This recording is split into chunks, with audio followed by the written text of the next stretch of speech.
Hello everyone, and welcome back to another mindset coaching video where we are going to be following on today from our topic of emotional eating. So in today's topic, we are going to be talking about how to trust yourself around food, which really is the follow-on topic from what we've learned previously around emotional eating, what causes it, how to implement some strategies to be getting your brain to be more aware of the times that you are doing it, and really being able to differentiate between physical hunger and emotional hunger. In today's video, I am going to be talking about how to trust yourself around food. So how to know when it's time to eat and how to know when it's time to stop eating. And I know that this sounds super obvious, but in this topic, we are really talking about a more intuitive style of eating and about really drilling down and learning to trust what it is that the brain is telling you. So we have covered this a little bit before, but it really is important maybe to re-go over. Sometimes we end up acting in a way based on the reaction that we have on a circumstance or a situation that is presenting to us. So we end up having a thought or a feeling based on one of the circumstances, whether it's something that's come through with work or a situation that's evolving with your family. And we end up taking an action to make ourselves feel better. And this is a topic or an area that I've already covered a lot of times in previous videos. We really do need to start thinking about how our emotions are affecting the actions that we're taking. Quite often we think that the circumstances are what's actually causing the emotion, and that's not necessarily the case. The circumstances that are around us are actually pretty neutral. So you've got a dickhead boss, that's not what's causing the emotion. The emotion is the thing that you're actually attaching to the reaction that you're having to the actions that your boss is taking. Or possibly you've had a stressful day. That stress is actually something that you are manifesting inside your own head. And I'm not discrediting the fact that you have or you haven't had a stressful day. But the point I'm trying to make here is that your mindset and the messages that you're telling yourself actually has everything to do with the emotion that you're attaching to that specific event. And we literally have so many thoughts throughout the day. If we were to think about our brain as a bunch or a series of pictures, imagine how many pictures would be popping up in your head every single moment.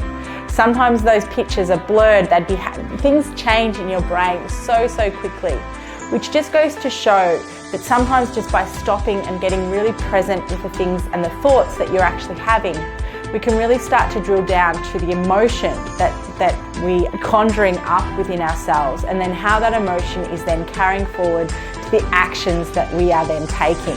Sometimes by implementing some of those strategies that I spoke about in our previous video, it actually gives you the time and space to stop, slow down, get clear, get rational, get objective, and really stop that pattern of thinking, so then you can reorientate, rewire your brain to a new pattern or new way of thinking. But in today's video, I really want to talk to you about the concept of learning strategies that will put you in a great position to be a natural eater, where you can just be self-sustaining the ideal body weight that you really want to keep.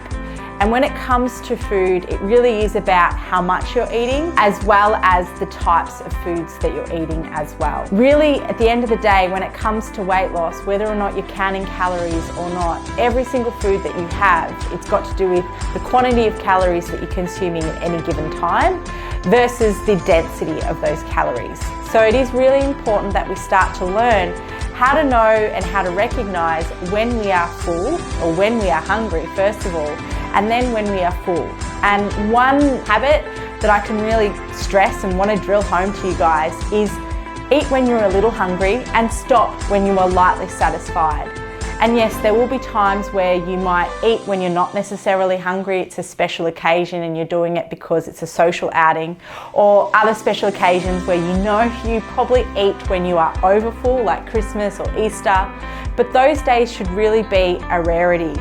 It's really important that if you are looking to create the body that is self-sustaining, where you can go forward and just follow that more intuitive style of eating, that you can really start changing some of those habits around food.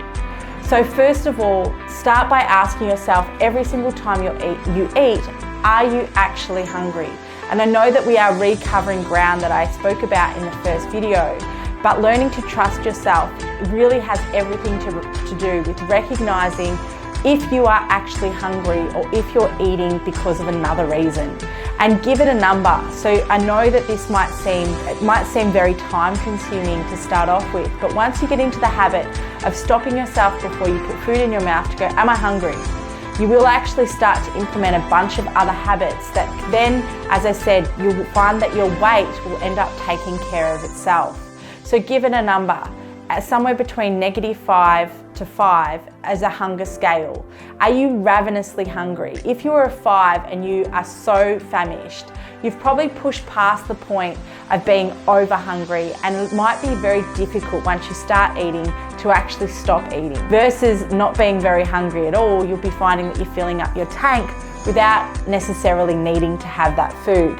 So looking for somewhere around that +2 of a hunger scale. Are you actually hungry?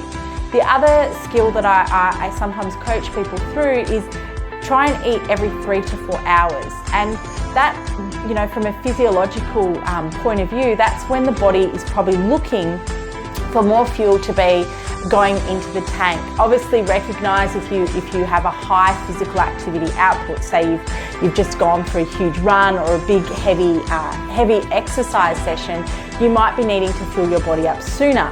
But that's where you probably need to play around with the timing of the foods that you're eating, so that you're timing it once you finish your exercise session, that you can be then eating and refueling the body, giving it everything that it actually needs. So if you're finding that you're always stopping and having little micro snacks along the way, that pattern could be what's actually stopping you from getting the results that you want to see.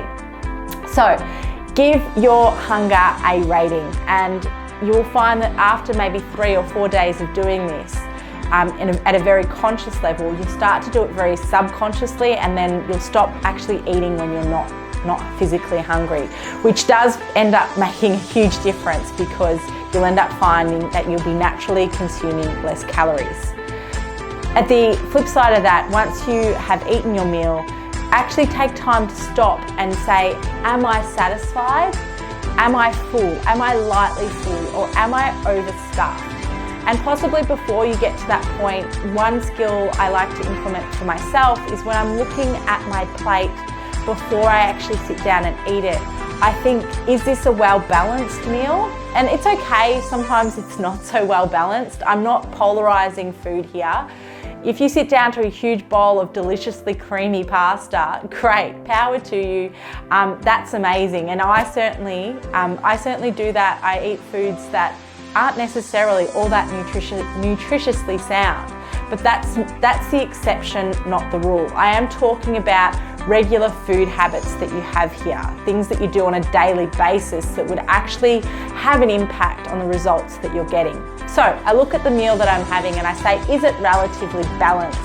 And that balance that I'm looking for is, does it include about a fist of starchy carbs? Because I know those starchy carbs are what's going to keep me satisfied, they're going to fuel me, they're going to help me feel like I've had a really good meal and help keep me happy, they'll help me sleep well at night, and they'll help keep my hormonal profile really happy and humming. So I look, is there a good balance of starchy carbs there? Is there about a palm size of protein? Whether or not you're a vegan, vegetarian, or you're a meat eater, you should be looking for that palm size of protein at every main meal, at least 3 to 4 serves of palm size in your day, at a minimum. So is there a source of protein in there, and is it significant enough? Is there also some great healthy fats on that plate? So things like avocado, things like maybe olive oils, like how have you actually prepared your meal? Fats should not be demonized, but obviously recognizing if you're having a meal that's very high in fat, that's going to drive up the density, the calorie density of your meal. So you want to be always making sure that that whole meal is in balance. And then lastly, I'm looking, is there some great fibrous veggies on my plate that's going to help keep me full? And I'm looking for somewhere around that cupped handful at a minimum to be making sure that I keep my digestion in check. And not all meals necessarily follow that format, but certainly like my lunches and dinners and my breakfast to some point do. So I do always do a little cross-check to make sure that that meal looks balanced. And then I look at the overall size, and I think about the size of my stomach. And if I've there piled up a mountain of food, I'm probably there going, I know that this is probably more food than what my stomach actually needs. So make sure that you actually dish yourself up a proportionally sized meal based on those guidelines that I've just given you. And then when I've actually eaten, I stop and say, am I satisfied? Am I lightly full? Or am I overstuffed?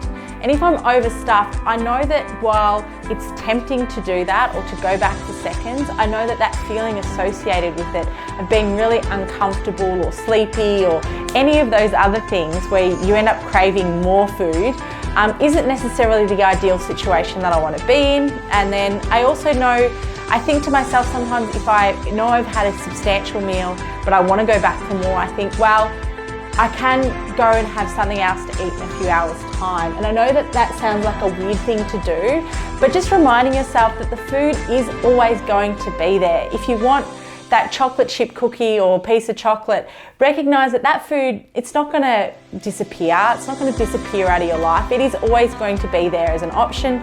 So I think, oh, I've just eaten. I'd probably enjoy it a lot more when I'm actually a little bit more hungry. And so I delay it. And if I choose to eat it later on, I choose to eat it later on, and that's fine. So they're just some couple of strategies that you can use to actually start to really listen to your body and trust your own instincts over the foods that you're eating. I've said this before, meal plans and following somebody else's guide, it is sometimes helpful, but it's never going to really teach you how to intrinsically start to make decisions at a very internal level. And at that internal level, it needs to be that conscious stream of thought where you're starting to relearn and rewire the pathways in the brain, the thinking processes that you're putting behind the foods that you're eating. A couple of other tips that I can give you guys to start to become that sort of natural eater. And I think of my sister, one of my sisters anyway, who has always just naturally maintained a very slim physique. She doesn't have any food hang-ups. She really does eat what she wants, but she really does, I guess, comply to some of those things I said before. She doesn't have an emotional attachment to food. She knows that food's always going to be there. She's not restrictive around food, but she's very good at going, I've had enough, and that's enough for me. And I have that freedom to choose if I want to have more, but I don't. And I find that really powerful because she's taking that control back over the foods that she's eating. Some of the other things I can recommend is actually take time to sit down and enjoy the food that you've prepared for yourself. So put it on a plate, make it look pretty, really slow down and try not to do anything else at that time other than just eat. Turn that act of eating into a little bit of a celebration and time for yourself to really nourish your body. And I know that that sounds quite strange, but sometimes we sit there and we wolf our food down and we think, oh, I've got things to do, places to go, and then you've kind of forgotten that you've eaten and you end up eating more later on. So really just take time to sit down and appreciate the food that you're eating, not labeling it as either good or bad. Recognize that is a food choice that you've made for yourself and that food is giving your body everything that it actually needs. So I hope that you enjoyed that short little mindset coaching video. If you do want to learn more about that emotional eating or some of the other strategies that you can use to catch yourself, make sure you go back and watch some other episodes in this series. But I can't wait to jump on again and share with you some more coaching tips around nutrition. Speak to you soon. Bye.